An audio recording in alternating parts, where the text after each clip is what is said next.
Hey, what's up, everybody? It's Tony Moze, and I want to talk about 10 things I learned from being a sales development rep. Sales development rep could be also interchangeable with business development rep. If you want to get more idea of what a sales development rep is, I could probably leave a link to this description below. But in the sales process, the sales development rep is like kind of like the first person there before it reaches an account executive, an account manager, or the actual salesperson. Before a prospect or a potential customer even knows a company or a product exists, they go through this whole qualifying funnel, and that funnel is a sales development rep who qualifies there also too, making that funnel a little bit smaller. But then obviously as it gets through the sales development, or as it gets through the sales cycle, that's when the prospect, or at least that whole idea, starts to funnel into an actual a customer who is a good fit, who actually needs this product. So anyways, don't want to derail you from this, but here are my 10 experiences, some things I learned, some things I want to tell you about being a sales development or business development rep. So if you're in sales development, the thing is with that is you need to know how to be effective, okay? So being effective, it's all about being brief, to the point, and showing relevance and value. You get on these phones, you get on these conversations, and you have to know how to speak effectively.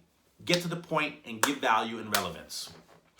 Number two, a sales development rep is kind of like the person on the streets with the flyers, the person who's giving you flyers on the streets. But obviously, and I'm not going to discount the person on the street who's giving flyers, but I'm just saying the content, or at least the product of what the sales development rep is pitching, is perhaps a little bit more sophisticated in other sense. I don't want to say that the person who's giving out flyers is not giving out something of value. They are, given the respective clientele they're working with. But basically, I make it the analogy that it is the person who's giving out the flyers on the street.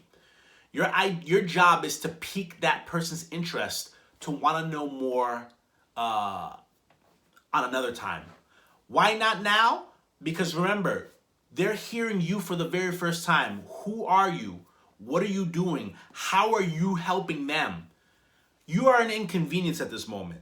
So if you're going to spend a half hour, you just lost it. There's a psychology that goes on, why you need to just pique their interest, get your thoughts out there, let them know that you exist, and then get them to reserve some time in the near to late future, preferably the earliest possible, into reserving at least some larger amount of time to finally be open and available to listening to what this is in a longer form. Okay.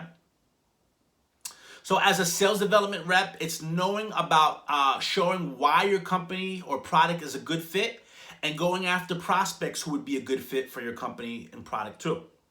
Number 4, I have learned that out of the 300 calls I make in a week where prospects say no or not interested, all I need is 1 or maybe 2 who say yes and are interested. Number 5, as a sales development rep, it's about having conversations, listening, and asking questions. It's about being as human as you can, no robots. There's a psychology with you being human. You're working with human. That's what psychology is. It's having that human mind to work with other humans. Number 6, all right. I believe that the best SDR, sales development rep, is one who has done their homework, on themselves, on their company and products, and on the prospect. You learn about yourself. What are your strengths? What are your weaknesses? Reading books on personal development, listening to audiobooks, podcasts. Be a student. Learn as much as you can. Okay? Being an SDR too, learning about this product, really understanding the nitty-gritty as much as you can understand, especially if it's a technical product. Learn as much as you can about it. Because competence is confidence. So when you are competent in what you're saying, you sound confident, you feel confident, and the person who's receiving that, the prospect, hears it too. So learn as much as you can on all crevices. Number 7, the start of the sales cycle starts from you.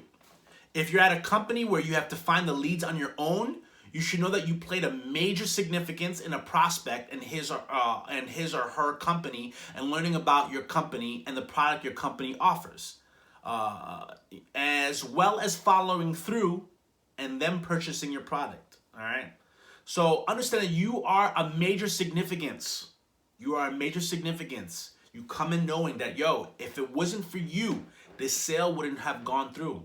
Your account executive, your account manager, your customer success manager, whoever, all those people who are involved, the CEO would have, never been able to toot their own horns that they have this company underneath their belt that they're helping to service without you. So as much as you feel like you're on the bottom of the totem pole, you play a very big part. And you should know that. Know that you are a vital role to this company. You are. And when you know that, the prospect will feel that. The prospect will tune in more. When you value yourself, it really is an internal and external thing. But when you value yourself, when you value what you do on a given basis, people will value you too. Number 8, before and during your call, always remember you are selling a great product and they needed you like yesterday. You have to keep in your mind that prospects have been looking for you forever. And thanks to you, you have finally come to save their lives. Okay? Again, this starts by learning your company and product and also learning about yourself. Number 9, life is all about communicating effectively, and being a sales development rep can prepare you on your path to anything. Whether that's being an account executive or an account manager or CEO, or even a person who's in talent acquisition, because that's like sales too. Or if you're in direct sales, okay, you'll learn how to deliver your pitch. You'll learn how to talk effectively with prospective customers, prospective clients. And lastly, I really recommend, this is maybe deviates a little bit more, but I believe it's indirectly related to being in sales, especially sales development. I really recommend people taking up improv acting. Now, I know there's this time, going on, maybe, obviously you wouldn't be able to unless your groups do social distance improv in person, but there's also improv groups virtually on Zoom. Remember, improv acting is great. It allows you to loosen up your mind and, break through paradigms that you've learned in life about how to act, this whole rigidity of what's supposed to be in life. And it allows you to think very childlike again. You have a very flexible, wavy, just like water, your brain starts to become after you do it more and more. And it allows you to think on your feet, think on the spot. All right? That's going to help in sales, thinking on the spot. So I hope that these 10 lessons, experiences, thoughts gave you perspective on the role of sales development rep. If you have anything to say, please leave it in the comments below. If you liked it so much, please leave it a thumbs up. And I hope to hear from you soon. One love, Tony Moze.